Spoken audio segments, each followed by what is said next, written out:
Yes, reka nongere ntangire nkwakira kandi nguha ikaze mu biganiro byanjye bya buri munsi. Amazina ni Kizigenza wihaye kandi byaje gucamo. Uyu munsi rero noneho ndashaka ko muba hafi ndashaka ko wegera hano hafi. Noneho ubu ngubu tugeze mu gihe cyo gusubizwa, tugeze muri bya bihe noneho wari utegereje, tugeze muri bya bihe noneho twakoze ibiganiro, amatsiko mwagiye mugira muri benshi, comment mwagiye mwandika. Noneho ndashaka kugira ngo uyu munsi noneho nze mbahe igihamya. Ndashaka uyu munsi tugenda no kubihamya, nubasha kureba iki kiganiro ukagitangira ukumva buri kantu kose ndibugende nkubwira, ibintu byose nakubwiye bigiye kwita bigusubirizwa. Ugiye gutangira kubona ibisubizo by'aka kanya. Muriho murareba ibishushanyo mfite hano ku ruhande, muri kubona ibintu by'amazu by'ukwezi kw'igice, muri kubona ukwezi kuzuye, mbega ndiho ndabereka buri kintu cyose. Uyu munsi ikiganiro cyo noneho nje gukonfirima. Ndashaka kugira ngo niba waranditse comment ukavuga ngo ibintu nakubwiye nibyo, comment zanyu naziribye, comment zigera muri 700 na hafi 800, nawe nundi wari wose acishijemo amaso abona ko ibyo namubwiye ari byo. Noneho reka nze ntange confirmation, ngiye gukonfirima noneho kugira ngo uhite wemera. Ndaguha na fact zifatika noneho kugira ngo wemere neza ko ibintu byose mba nkubwira ari ukuri. Ariko niba uri hano hafi igira hino, ngiye kukubwira ibintu bitanu. Mana yanjye mbigusubiriremo aka kanya. Ibi bintu bitanu ngiye kukubwira, nubasha kubigenderamo mu gihe ndibuze kuguha, ibintu byawe byose uzandika muri comment ko byakunze. Kandi ndaguha confirmation, ndaguha ikintu kibikwemeza 100%. Ubu noneho ntago tuje kudutatuje no kuzuza ibintu byose twabonye.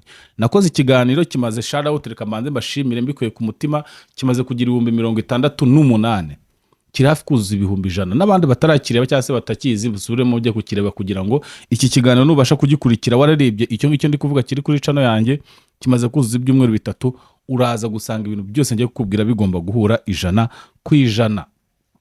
Ariko mbere yuko ntangira, reka mbanze nsubira inyuma gatoya ku bantu barebye ibiganiro byose nagiye nkora ku bijyanye n'imirongo y'umwuzuro cyangwa se ibifite aho bihuriye n'imyuzuro. Mbere yuko nkinjira muri, reka mbanze nsubire nshyiremo iki gishushanyo muri kubona hano ku ruhande. Mw'abantu mwe mureke tujye twumvikana neza, tugendane neza, muri abantu banjye murabizi ko mbakunda. Ibintu mba ndi kubabwira ni ibintu byanyabyo kandi murabizi. Niba uzi neza ko ufite ikiganza uhuza kigahusha nk'uko uri kubibona aho ngaho, ibi bintu mba ndi kuvuga we ntabwo bikureba. Ihangane, nawe nzagukorera ibyawe bifite aho bihuriye no guhusha, nkubwire n'impamvu bihusha. Sinzi impamvu hari abaza bakadutanga ibintu uri kuvuga ngo ngiye ko ngerageza ngo guhuza ikiganza ngo najya kugihuza ngo nibyemere ngo bikanga. Wigerageza, ntabwo ugomba mbega ntabwo ikiganza ugomba kugifata ngo wowe ushake kugihuza 100%. Hoya, birihuza. Niba ngize gutya mbabari urebe nkano kuri kamera, iyo mpuje intoki zose zigahura, si ngombwa ngo nkwereke hano imbere, ninzi huza intoki zose zikaba zireshya, hano uno murongo uhita wihuza 100%. Uhita wihuza neza nk'uwo ngo ku ruhande ubona, ni ugaragaza ko udasanzwe. Ariko niba uhuza intoki zareshya 100%, uno murongo ugasa nk'uhushije, ibintu ndi kuvuga we ntabwo biba bikureba. Ntabwo ari ngombwa ko ubitindaho. Wiza muri comment ngo umbwire ko wowe biri guhusha cyangwa se bidahura, ngo ushake kugaragaza ko nkaho wagira ngo ni ikosa ryanjye, kandi nyamara ntabwo ari ikosa ryanjye. Dore ku gishushanyo urabibona aha ngaha.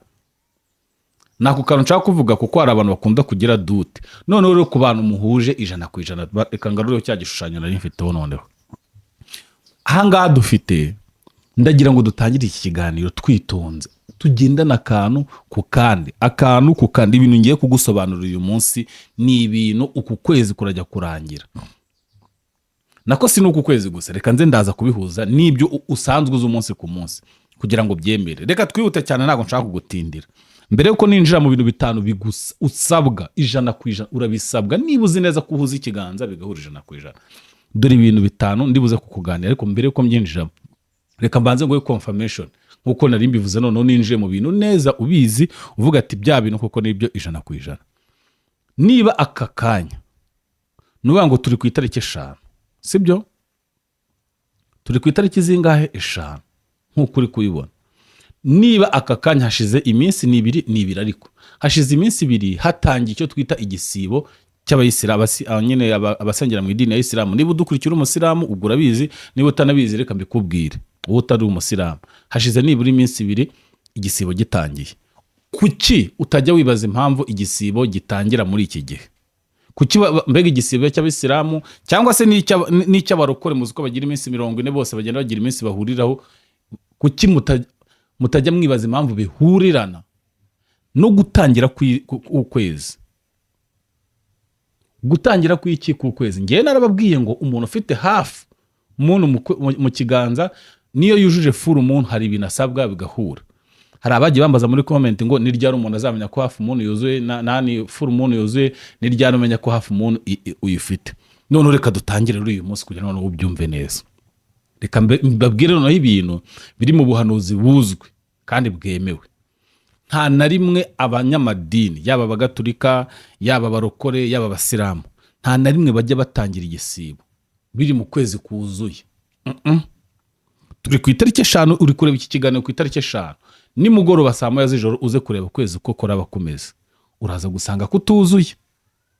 Nukuvuga ngo iyo bagiye gutangira igisibo batangirana n'intangiriro z'ukwezi. Nukuvuga ngo ukwezi kukiri gutoya nk'uko uri kubibona ku gishushanyo, ndetse na ninjoro nibikorohera, yaba ninjoro uri kukireba akakanya cyangwa se niba uri kukira ku manywa. Ariko ngiye ngusabye ngo ninjoro mu masaha ya saa 9 uze kuhagarara hanze urebe mu kirere, urebe ukwezi, uraza gusanga ari iki, ari agace gatoya. Ntago kuraba hafi umuntu, kuracyari agace gatoya. Nukuvuga ngo bo mu myizerere y'amadini bazi neza ko iyo ukwezi kugitangira ukahita utangira igisibo. Mu mbaze ngo igisibo gisobanura iki? Hari abantu benshi turi kumwanga ku muteri muzi ngo igisibo it's a meaning of that. Igisibo it's a meaning yo kuvuga ngo ugiye kwiyima ibintu ukunda. Apana kwiyima ibintu gusa. Ushobora kuba ufite ibintu ukunda bisanzwe utajya ukunda no kubona n'umwanya wo kubikora, ariko noneho hari ibintu nawe uzi neza ko ukunda udashobora kurara cyangwa utamara iminsi ibiri udakoze. Igisibo rero gisobanura iki? Ibyo bintu ugiye kubyima igihe runaka kugira ngo uhite ujya mu mujyi wo kugira ibyo usaba. Bibiliya irabivuga ko kera habagaho ibitambo, sibyo? Ibyo bitambo iyo byabaga bifite icyo bimininga. Batambaga intama, batambaga nyine ibitambo. Hari n'abajyaga gutamba abana b'Imana ikabanga, kavuga ati kuba wagize n'uwo mutima ariko nta kibazo, igitambo si inkembe, tambi umwana w'intama, sibyo? Bagiraga ibintu batamba kugira ngo bagire ibyo Imana ibaha. Bivuze ngo n'uyu munsi abantu bose b'abanyamadini bagiye kujya mu gisibo hari ibyo bigomwa, hari ibyo biyima muri iyo minsi. Baranibabaza bakarya bavuga ngo barya saa 10 byiza nimugoroba ku manywa ntibarye. Urumva baba bari kwima umubiri iki ibiryo kugira ngo umubiri utanezerwa, hanyuma bakagira gute, bakajya imbere y'Imana bagasenga. Iyo bari gusenga nibo bantu ba mbere babashe kudetektinga amadini, nibyo ndi kukubwira kugira ngo umve ukuntu bino bintu bikora. Nibo bantu babashije kudetektinga iki ko iyo ukwezi gutangiye. Noneho twebwe tukaba turi kubihuza n'ihuriro ry'imirongo dufite mu biganza. Iyo ukwezi gutangiye nibwo bo bahita batangira iki, kwigomwa, kureka ibintu byose bakundaga, kwibabaza, bagatangira kwinginga Imana kugira ngo Imana ibagirire neza. Ibi bintu bibahimye, twavutse tubisanga, tuzapfa tubisige. Mbega ni ibintu byabaye igihe kinini. None ukibaza kubera iki ibintu byose by'amadini n'ibiki byisanisha n'igihe cy'iki cy'ukwezi, cyangwa se byisanisha n'iki n'ukwezi yo gutangiye kuboneka. Noneho ku bantu b'Abayisilamu ndacyababwira impamvu. Izi ni confirmation noneho kugira ngo twinjire mu kiganiro nyirizina by'ibintu usabwa kugira ngo uyu munsi uhite ubona no bya bintu byose nakubwiye ko bizahita bikunda. Abayisilamu kugira ngo basoze igisibo bategereza ko ukwezi kuzura. Ntabwo mujya mubyumva akavuga ngo ejo asanga ngo aribwo ngo azaba ari mu Ramadan hari yes, ejo bikanga bakavuga ngo ubwo turacyategereje iki ukwezi. Ntabwo bashobora kuvuga ngo barasoza igisibo ukwezi kutaruzura. Niyo bavuga ngo uyu munsi ku itariki zingahe bikanga, bategereza ukahita uvuga ngo wenda bizaba ejo. Ejo ukwezi kuzuye mu gihe cyane mugoroba barabibona bo. Ya masaha nkubwiye ngo ya saa 9 z'ijoro nabo umukuru wabo arabikonfirma. Iyo babonye ukwezi kuzuye noneho bahita batangaza bakavuga ngo ejo noneho ni Irayidi. Nuvuga ngo uyu kwezi kwamaze kuzura, ibyo basabye Imana, ibyo bigomwe byose baba bageze n'igihe cy'iki cyo guserebura bya bintu byose bamaze igihe basaba kugira ngo batangire bakire ibyo tugezemo, ibyo basabye. Iki ni igihe cyawe cyo gutangira kwakira no gusaba.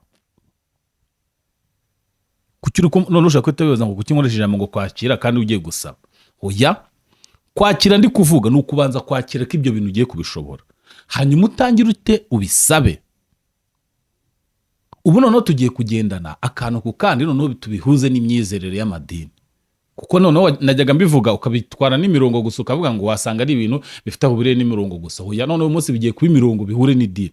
Aka kanya Abayisilamu aba mu idini rya Isilamu bari mu gisibo. batangiye igisibo, ubu bari kwigomwa. Aya masaha ku manywa ntabwo barya nimugoroba saa 12 na nijoro. Bivuga ngo hari amasaha bigomwa bakima umubiri iki ibyo kunywa n'ibyo kurya kugira ngo babanze binginge. Aka kanya rero noneho nawe kugira ubyumve nje gukonfirma noneho twagiye, niba wumva ko uri tayari, ni ibintu 5 ngiye kukubwira usabwa guhera uyu munsi ku itariki 5, kugeza igihe ukwezi kuzuzurira. Nyuma y'ukwezi ni kuzura nawe rero kugira ubyumve neza, ibintu byose wasabye uzatangire wakire, uzakira ibintu byose usabwa, kandi bigiye kugendana n'iki n'igeno. Ndi kubikwereka hano, hari aho ari izuba ry'igice, nani ukwezi kw'igice, ukaza kubona n'ukwezi kuzuye. Mwebwe none ndanabafasha nkabaha n'ibishushanyo kugira ngo noneho tugendane unabizi, ubigendane ubibona. Uri kubona shema hano ku ruhande, nanagushyiraho n'itariki 5. Niba iki kiganiro uri kukira ku itariki 5, umwuzuro w'ukwezi nugera uyu munsi nijoro ku itariki 5 saa 9 z'ijoro, yaba aka kanya uri kukireba ari nijoro cyangwa se uri kukireba ari ku manywa, nibiza kugera saa 9 z'ijoro uhagarere urebe hejuru, uraza gusanga ukwezi kwacu kuri mu gice. Nta nubwo ari hafi, no, ntabwo kuraba hafi 100%, kuracyari igice. Nuvuga ngo kuracyari kuvumbuka, kuracyari kuza. Nuza rero kugisanga kimeze gutya, iki nicyo gihe cyo kugira ngo ukore ibi bintu 5, hanyuma kuzajya kuzura rero 100% nko kuri kubibona kuri nuza, utangire kwakira. Niko bimeze, niko amadini abyemera. Noneho nabisanishije n'iki n'amadini, uraza kubona igitangaza cyawe, kandi noneho kiraba gifite aho gihurira n'iki n'imirongo yo mu kiganza. Iki kiganiro ngikoze mbizi, nanze kugikora kera kuko ntabwo ngiye nshaka gukora ikintu kidafite aho gihurira n'igihe cyacyo. Uyu munsi ni itariki 5 z'ukwezi kwa kangahe? Kwa 3. Ubizirikane, nanabikwandikiye aho ngaho kugira ngo uzajye ubihora ubizirikana. Ukwezi ni kuba umwuzuro warasabye guhera ku itariki 5. Ukwezi kukuzura uzatangire kuvuga ngo ngiye kwakira, uzabyakira.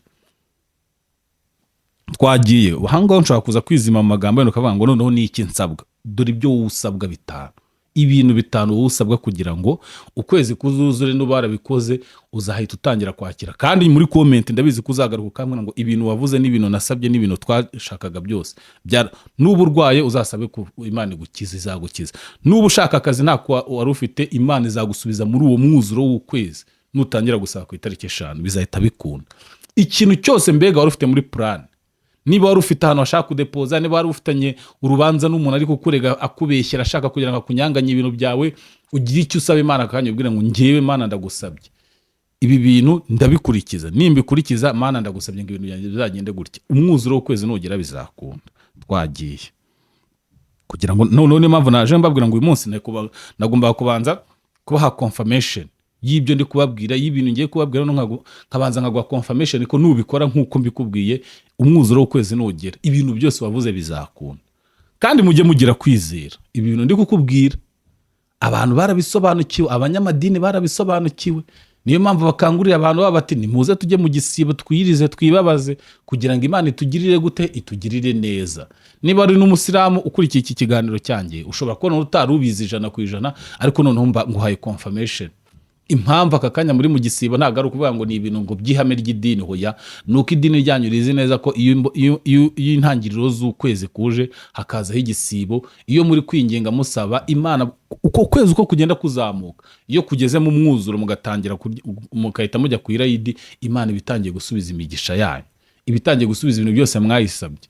Ujye ubona ugirirwa neza nyuma y'igisibo ukagira ngo ni ibindi bintu byikoze, hoya hari ibyo watambye muri ya minsi wasibye mu gihe cy'ukwezi kutaruzura kuzuye, Imana itangira kugugeza kuki ku byo wayisabye byose. Twagiye none aka kanya kugira ngo wumve ibintu 5 usabwa. None ibi bintu kugira ngo wumve ko binarenze, ntago biri dependent gusa ku bantu bafite imirongo, ku bantu bafite imyizerere yuko iyo abonye intangiriro z'ukwezi zije atangira kwiyiriza akanibabaza. Niyo mpamvu akenshi bababwira nko ku bantu biyiriza, yaba mu Bayisilamu cyangwa mu yandi madini, hari n'igihe bakubwira ngo wihangane ubabaze umubiri, none akwaka ibyo kurya cyangwa ibyo kunywa uwime nyine ubwira ati hoya mbabarira, ndiho ndinginga nsaba ibintu, nintandukira nkajya mu bindi ndabameze nk'ukoze icyaha. Niyo mpamvu akenshi n'abasiba abari mu gisibo iyo ageze gutya akarya cyaka ngo yishinja icyaha, kubera iki yarabizi ko hari ibintu ari gusaba none atandukiriye igihango. Nawe aka kanya none ku itariki 5 z'ukwezi kwa 3 girana igihango n'ibi bintu ngiye kukubwira uko ari 5, nubishobora urahita ufatiraho biraba bibaye umwuzuro w'ukwezi nugera ibintu byawe bizasubizwa byanga bikunze.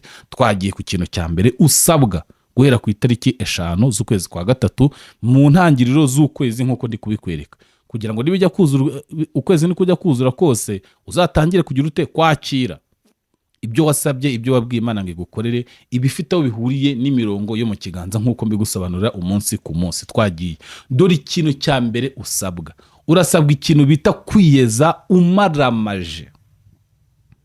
Kwiyeza kandi ukamaramaza. Kwiyeza ni ikintu kimwe, ushobora kwiyeza mu buryo bwinshi ukavuga ati niba wenda nanywaga inzoga ngiye kuba nziretse, niba nakundaga wenda urusimbi ngiye kuba nduretse, mbega bya bintu uzi ukunda cyane, ibintu byose uzi washyize imbere ugiye kuba wiyejeje. Kwiyeza no kuvuga ngo ngiye kuba nciye ukubiri nabyo kandi umaramaza. Kumaramaza bivuga iki rero? Ni ukubiretse cyangwa se kuba uhagaritse kubikora ukaniyeranja ukwezi kuzajya kuzura utarigeze ubisubiramo. Wowe ibyo ugiye kumaramazamo urabizi, wowe ibyo ugiye kwatura ngo uburetse ugiye kwiyeza muri byo urabizi, kuko twese ntabwo twiyeza ibintu bimwe. Ngiye nshobora kuba nkunda wenda tuvuge, nshobora kuba nkunda gutembera, nshobora kuba nkunda kurya ibintu runaka n'ibiryo n'ibintu bya bintu uzi ubu uvuga ngo nibyo bintu bya mbere prefera ntashobora kumara n'iminsi 2 nkoze. Nibyo bintu biba bigusaba ngo ubu biretse wiyeze kandi umaramaze. Ntuvuga ngo ngiye kuba ndetse wenda tuvuge wenda kunywa inzoga ngo ntashire iminsi 3 uvuge shaka reka kamwe nari ngo nzishyura uno munsi. Oya, ibintu byo kwishyura iminsi no. Iyeze kandi umaramaze. Noneho niwiyeze ukamaramaza uzaba uri mu murongo mwiza yuko ukwezi ni kuzura, uzahita utangira kubona ibyo wasabye. Niwibeshye ugatirisha gato ibyo wasabye, ni ubisaba nibize ntuzarenganye, ntuzavuge nyine ngo kuki Imana itagusubiza igasubiza abandi. Hoya, hari abantu bazi kubabara, akababara akavuga ati iyi minsi nzayibabaramo paka nyirangiza, nawe nyuma abona ibyo yasabye. Ariko nujya kubara ukagera ku munsi wa 20 cyangwa 17 ugatirisha ugakora akantu kamwe mu bintu wakabaye udakora, uzahita ufunga bya bindi byose. Niyo mpamvu hazamo ijambo ngo kwiyeza ukanamaramaza. Guhera ku itariki 5 z'ukwezi kwa gatatu niba ari bwo urebye ikiganiro cyanjye, vuga ngo ngewe ngiye kwiyeza kandi maramaze ku bintu runaka kugira ngo umwuzuro w'ukwezi nugera ibyo nasabye ntangire mbyakire. Iki kiganiro nakubwiye ngo urasabwa akantu kose tukagendana akantu ku kandi, kugira ngo ibintu byose uzasaba nibitangira kugeraho uzandika muri komenti amurishuwa ko ibyo bintu nakubwiye wakoze byabaye. Twagiye icyambere si ukwiyeza ukamaramaza. Uri tayari, urumva ufite imbaraga n'ubushobozi bwo kwiyeza ukamaramaza? Uri tayari? Niba uri tayari twagiye iyeze unamaramaza. Ikintu cya kabiri usabwa gukora ni iki? Ikintu cya kabiri usabwa gukora kugira ibanga rikomeye. Aho noneho ndahita mbihuza na ya mirongo narababwiye ngo mu kiganiro cyabanjije, niba utarakiribuka buri kureba iki ngiki usa nk'umuntu utazi, mbega uri kugenda mu nzira utazi ahantu yatangiriye. Ariko kubakirebye tukaba turi kumwe no muri iki ngiki, reka nkubwire. Narababwiye ngo ibintu byose ufite hano mu kiganza bifite aho bihure n'iyi mirongo. Nagiye mbasobanurira imigisha, mbasobanurira ibyiza byabyo, ariko mbabwira neza ko abakonikoni, abarozi, nyine abantu bose bafite aho bihure n'imyuka mibi. Nibyo bintu bya mbere bakuzirondaho iyo bagufatishije. Iyo bagize amahirwe bo bazi kubireba bro. Wowe uri kunkurikira, uri kubyumva nk'inkuru, uri kubireba ukabanga ibi ni ibintu bisanzwe. Ariko hari abantu bakubona mu kiganza cyangwa se bamenye ibintu ufite, akahita amenya ko uwo muntu ari umuntu udasanzwe, akaba yakurwanya. Niyo mpamvu kwiyeza kwawe ukanamaramaza ugomba kubigiramo ibanga. Nta muntu ugomba kubwira ibintu ugiye kwiyeza kugira ngo atazabikoresha kugusha. Ubu ngubu ibintu utangiye kuvuga ngo ngiye kuba ndetse iki, ngiye kuba ndetse iki, none se nubiganiriza inshuti zawe urabukoze iki? Nubabwira ngo ngiye kuba ndetse kunywa inzoga muri iyi minsi, hari uzaguhamagara zikugurire, cyangwa hari uzagutera umutima wo kuzitekereza kuko azi neza ko utari kuzewa, guhamagara kubaza karako semana kuko wabaye uretse inzoga. Urumva ari kukugarura mu mujyo mubi, kandi nyamara ushaka gusanga waratangiye kugira ute kwiyeza no kugira ngo ugere ku bintu ushaka. Biragusaba iki rero? Ni wowe personally iyeze unamaramaze, hanyuma ubigira ibanga rikomeye. Urumva ukuntu ibintu byose bikurikirana, nta kintu na kimwe kiri step gitandukanye n'ikindi. Ikintu cya mbere cyuzuzanya n'icya kabiri uraza kubyumva, biraza kugera ku bintu bitanu nubibasha. Muri izi ntangiriro z'ukwezi, ukwezi kuzajya kuzura ibyo wasabye n'ibyo ndi bukubwire byose hano barabishoboye, uzahita ubona ibyifuzo byawe byose bikemutse. Ntuzatirishe, mbigusubiriremo, ntuzatirishe. nutirisha ni wowe uzaba wihemukiye, ntabwo ari njye uzaba uhemukiye, nta nubwo nyine wowe uzaba umeze nk'umuntu ufashe amata, urabona ukuntu amata yera ukahita uyatamo ikintu cyanduye. Nta muntu uba utabibona ko aya mata yanduye. Fata amata yawe uyafate gutya mu kiganza, usaba Imana ngo aya mata ntagire ikintu cyanduye kigwamo, nyine uyasigasire hahandi ukwezi kuzuzura aya mata akimeze neza. Naba ameze neza ukwezi kuzuye, ya mata uzayanywa kugirira umumaro. Ya mata uzayanywa akugirire gute? Azakugirira umumaro. Ariko wowe ubwawe nufata umwanzuro wo kuvuga ngo ngiye kuyiyanduriza uyatema ikintu, nuyanywa nta kintu azakumara, kuko uzanayanywa ufite ipfunwe ry'uko icyo kintu ugiye kukimira cyangwa se ugiye kwita kijyana n'amata kandi ukibona ko kirimo. Urumva ukuntu bisaba imbaraga? Ntabwo kwiyiriza cyangwa se ibintu byose mubona biba hano hanze bisaba imbaraga z'umubiri, kwihangana no kubabaza umubiri. Twagiye ikintu cya gatatu usabwa. Ikintu cya mbere nakikubwiye ngo ni ukwiyeza umaramaje. Icya kabiri ni ukugira ibanga rikomeye. Ni ukuvuga ngo ibi bintu byawe birasaba ko nujya kubikora ntabwo ari ngombwa kubibwira umuntu ngo muri iyi minsi ngo ndi mu gisibo ngo ibintu nk'ibi ngo sinkibikora. Hoya, we injira mu gisibo cyawe, ugire ibintu byawe wigomwa ubigumane mu mutima, kugira ngo umwanzi cyangwa se satani cyangwa imyuka mibi itaza kubikoresha ikurwanya kuko wabyivugiye. We bihishe muri wowe kugira ngo ugendane n'iyi tariki ya 5 kugeza ukwezi kuzuye 100%, uzasubizwa. Kandi Bibiliya iravuga ngo kwizera kugira gute? Kurarema. Ijambo ry'Imana riravuga ngo uyu muntu iyo yizeye ararema. Kwizera kwawe kugira gute? Kurarema. Twagiye ikintu cya gatatu usabwa, kugira ngo nibura nubyuzuza uzahita utangira kugira inuza. Icya gatatu ni igitambo, nkuko twakomeje kubivuga. Igitambo n'ubundi nibyo bya bindi byihuza no kwiza. Urumva ukuntu bigenda bifatana. Ugiye gutamba, twebwe Imana yatugire neza, ntabwo hakiraho bya bintu bya kera Bibiliya yatubwiraga ngo batamba ihene, ngo batamba umwana w'ina. Igitambo aka kanya usabwa ni iki? Ni wowe ugiye kwigira igitambo, wowe ugiye kwifata wigira igitambo. Uvuge ngo Mana, reka ngende nkoreshana nk'ibintu byoroheje kugira ngo tuzenda guhuza n'abantu. Ushobora kubukunda nka biyari, uri umusore. We mukobwa ushobora kubukunda kuvuga ngo nkunda gusohoka nkarya pizza nkagira. Nyine wowe ufite ibintu mu buzima bwawe wasetinzemo kukunda cyane. Aka kanyi itambemo igitambo, uvuga ngo ibi bintu ngiye kuba mbihagaritse burundu. Ni wowe ubaye igitambo. Ntabwo igitambo cyawe aka kanya kigisaba kutamba ibindi bintu ngo Imana igusubizeho. Ya none uba aka kanya uri direct n'Imana. Tanga igitambo kiturutse kuri wowe. We banza wishete uvuga ati jewe ngiye kuba ndetse ibi bintu burundu muri iki gihe cy'umwuzuro w'ukwezi kugira ngo mbashe kugera ku byo mbona. Icyo gitambo nugigeraho cyase nuramu kugikoze byose bizakunda. Byose bizagera gute? Bizakunda. Nuramu kutrishije ibintu byose uzaba warasabye n'uwo mwanya wawe uzaba uri gukoresha, uzaba umeze nk'uri guta umwanya kuko bizarangira nta kintu ubonye. Niba wumva rero uri ready yo gutanga igitambo kiguturutseho, nuvuga ngo ni wowe ugiye kwitangira igitambo.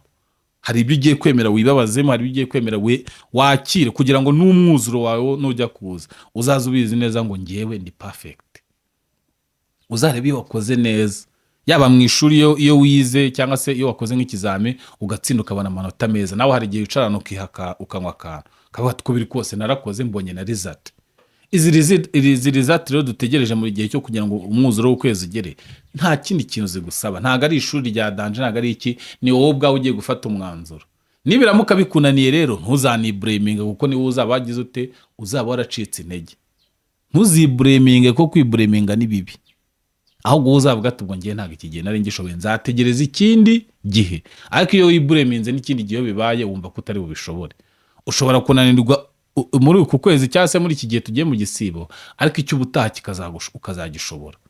Ariko ndisiri neza ko abantu munkurikiye turi kugendana muzabishobora niba mwiyemeje. Ariko niba utazanabishobora, hari ibyo wumva utabasha kwigomwa, unyandikire muri comment umbwire uti giye musa ntago ibintu nabishobora, numvishije uvuze yewe nzareba ko nzabitrayinga ikindi gihe. Ariko no muri comment niba umbwiye ngo ngiye ntegereje message zitangira zimbwira ngo ngiye ndatangiye ibyo bintu byose ngiye kubishyira mu bikorwa, nunyandikira iyo message nzaba nyireba nzagusubiza, kuko nzategereza iyindi noho izambwira ngo mu muzuro w'ukwezi nabonye ibi ngibi nabwo bikonfirime. Niba rero wumva ko uzabasha kwitangamo igitambo kugira ngo ugere ku byo ushaka, ubyandike muri comment. Reka twihute tugere ku kindi kintu usabwa, ari cyo cya kane. Ikintu cya kane usabwa noneho ni icyo cyoroshye rero. urumva ukuntu hejuru hagiye hazamo kwiyeza, kwibabaza, kwitangamo ibitambo. Noneho ikintu cya kane usabwa, niba watangiye umurongo wo kugira gute, wo gushaka kugira ngo umwuzuro w'ukwezi uzabonere izati zose ukeneye, ngaho saba.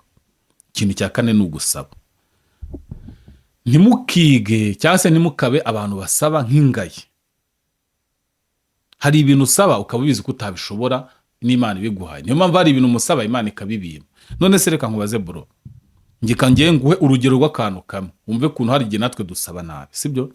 Aka kanya nta kazi ufite, sibyo? Mbega nta mbaraga z'ubushobozi bwo kuba wabasha kuvuga ngo nabona n'ibihumbi 20 ku munsi. Ubwo bushobozi ntabwo ufite. Urabizi ko ayo mafaranga kuyabona ari ingume utayabona. Niba uri buze gusaba ugasaba nabi ukavuga ngo Mana ndashaka kumpa imodoka, Imana yo mwijuru igira ibintu byose. Nta kintu Imana itagira. Ubundi Imana igiye iduha ibintu dusaba, twajya dusanga dutunze ibintu byinshi, ariko tugira amahitamo yo gusaba nabi. Imana niba uri kuyisaba imodoka kandi ukanapresiza ukavuga ati ndashaka Range Rover n'urugero, Imana izi Range Rover agaciro k'ayo mafaranga ikagura, kuko ntabwo Imana ikorera mu gihuha ngo iyo usabye ikintu Imana igiturutsa mu ijuru ikagitereka imbere. Hoya, hari inzira ibiri bubicishemo kugira ngo icyo kintu kigereho.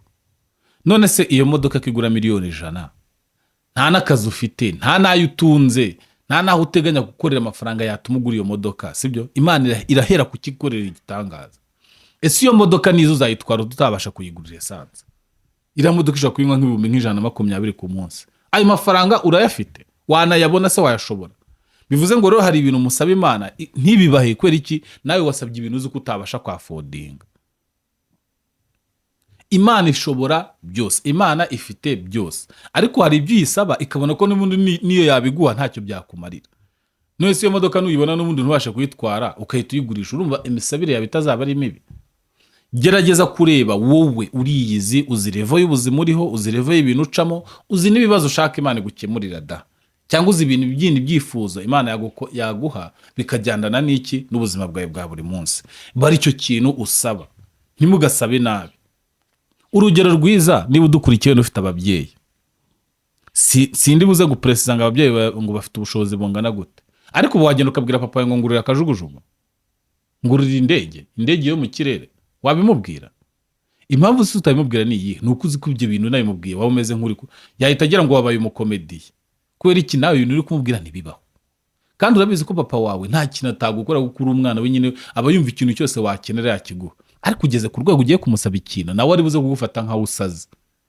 Ariko papa numubwira ngo wanguriye inkweto, ibyo ni ibintu ahita wumva nk'inshingano, uzahita uvuga ati wow, ukeneye inkweto kumva ati akazi kugurira. Papa we burya kugurira inkweto. Niyo mpamvu bavuga ngo ababyeyi niyo shusho nziza Imana yaduhaye yo kumenya ko abo bantu bahagarariye Imana ku isi. Yarakubyaye, aragukunda, kwitaho, akurihira minerval, arakugaburira, agukorera buri kimwe. Naka kanya uzi kuvuga icyo umusabye yagifite arakiguha. Bivuze ngo Imana yisanisha mu isura nziza nk'iy'ababyeyi bacu. None se niba utakwaka umubyeyi ikintu kirengeje icyo yabasha kwafodinga, uraka Imana ikintu izi ko nikiguha utari bashe kugikoresha? Fata umwanya wo gusaba, ari kumenya ibyo usaba, umenye naho ugarukira. Wivuga ngo uko kanaka ngo ngabayeho ngo mu nzu 300, ngo reka nsabe Imana nshakira ukuntu ajya mu nzu 300. Ntago Imana iyo nzibuze, yewe yanayiguha, ariko irayiguha ibinyujije muke. Nese irabizana ngo rurupa ubyuke mu gitondo usanga amafaranga n'amazu n'ibiki byakugeza imbere. Imana ibifite procedure ibicishamo, kuko ni Imana igukunda kandi irabiguha mu buryo bukunogeye. Ntago Imana ikorera mu bitanga bivuga ngo mu gitondo inzira ihita iboneka. Rero niba uri tayari, menya ko ugiye gusaba, ariko umenye n'ibyo usaba n'uburyo bisabamo, kugira ngo igihe cyawe cyo gusubizwa ibyo wasabye uzaburi ready neza ko ushobora kuba ugiye gute kubibona. Tugera ku kintu cya gatanu rero, nababwiye ngo iki kiganiro nagikoze mbizi neza ko ugomba kugenda akantu ku kandi ukabasha kukigeraho kandi tukagendana. Ikintu cya gatanu rero usabwa kugira ngo ibintu byawe noneho bite byuzura, ukwezi nikuzura neza kubaye full bizahite biba. Ikintu cya gatanu usabwa noneho nacyo kiroroshye kandi ntabwo kigoranye, ni ugutegereza udashidikanya. Ntabwo ukwezi kuzuzura ku itariki runaka ngo ako kanya Imana yitiguhereza ibintu washakaga. Hoya, habaho noneho kugira gutegereza no kwizera udashidikanya. Ni ukuvuga ngo gushobora gushira uyu munsi hagacamo icyumweru ibintu wasabye bigasubizwa, cyangwa hagacamo ukwezi, hagacamo amezi 2. Icya mbere nuko uzi neza kutigeze ukora icyo bita tricherie, cyangwa se utigeze wiba cyangwa ngo wibeshye muri cya gihe wari uri muri trajectoire yo kugira ute yo gutegereza ibyifuzo byawe. Ntabwo Imana ishyirwaho pressure. Ntabwo iyi myuzure y'ibintu dufite mu kiganza bayishyiraho pressure kugira ngo bigende. Hari ibyo usabwa, numara kubisabwa noneho utegereza. Ushobora kuba warasabye Imana ngo iguhe akazi, Imana ifite ibiri gushakisha inzira iri bucemo kugira ngo ugere ku cyo ushaka. Ariko niba warasabye Imana imodoka ihenze, utabasha kwigurira n'igare, ibyo bintu nutabibona ntuzandenganye. Uzaba waragize icyo bita gusaba nabi. Niyo mpamvu nakoresheje ijambo ngo ahangaha mu gusaba usaba ibintu neza uzi ko nawe ukeneye. Niba uri umumama udukurikiye ufite ikibazo cy'amaminerivare y'abana, reka mbigishe uburyo wasabamo. Niba uzi ko ukeneye amaminerivare y'abana byagucanze byakuyobeye, jya imbere y'Imana uyiragize abana. None Imana ikunda abo bana kurusha uko bakunda kandi warabibyariye. Imana irabizi ko abo bana bakeneye uburere bw'ishuri. Wowe noneho kuba uyibukije kandi uri kwibabaza, Imana iraza guca inzira uko byagenda kose. Yaba ari akazi utari ufite irakaguha kugira ngo bigende neza. Yaba hari abantu ishobora gukoreramo kugira ngo baguhe akazi biragenda neza. Yaba ari ku ishuri bashaka gukora inama yo kwirukana abana batarabona minerivare, wenda niba barishyuye igice, Imana ishobora guhagarika ibyo bintu, abo bantu bakaba baretse kwirukana abana mu gihe uri gushakisha amafaranga. Imana ifite inzira nyinshi iri bukoresha kugira ngo abo bana bawe minerivare yabo iboneke kandi batabirukanye. Nta nzira n'imwe Imana itacishamo ibintu. Ntabwo Imana ijya ibura ahantu yacisha ibintu. Niyo wowe wabona bitashoboka bitabaho, Imana ibiza ahantu iri bubicishe byanga byakunda kandi bigakora. Iyi myuzuriro dufite mu biganza, iyi mirongo ifite aho ihuriye no gusaba no kwiyeza no kwiyiriza muri kubona n'andi madini yose agenderaho. Niba rero wumva kuri tayari ibi bintu bitanu nkubwiye ukaba muri bishobore, ukaba uri bubashe kugenda wera kuri itariki ya 5 birebeho. Wewe wareba ikiganiro byararenze itariki ya 5, wareba ku itariki ihe, ariko basigiye cyose uzarebera iki kiganiro, uzategereza ko umwuzuro w'ukwezi nugera waranyuze muri ibintu bitanu ukabishobora, ugasaba ukagira ute ukiyeza bikagukundira. Nyuma yaho uzategereza wihanganye. Bishobora ko wahita usubizwa uwo munsi bukeye, bishobora ko wasubizwa hashize iminsi 2, bishobora ko wasubizwa hashize ukwezi, ariko uzaba uri mu nzira nziza Imana ikwifuzamo kuko warasabye kandi wariyejeje ibintu byose warabikoze.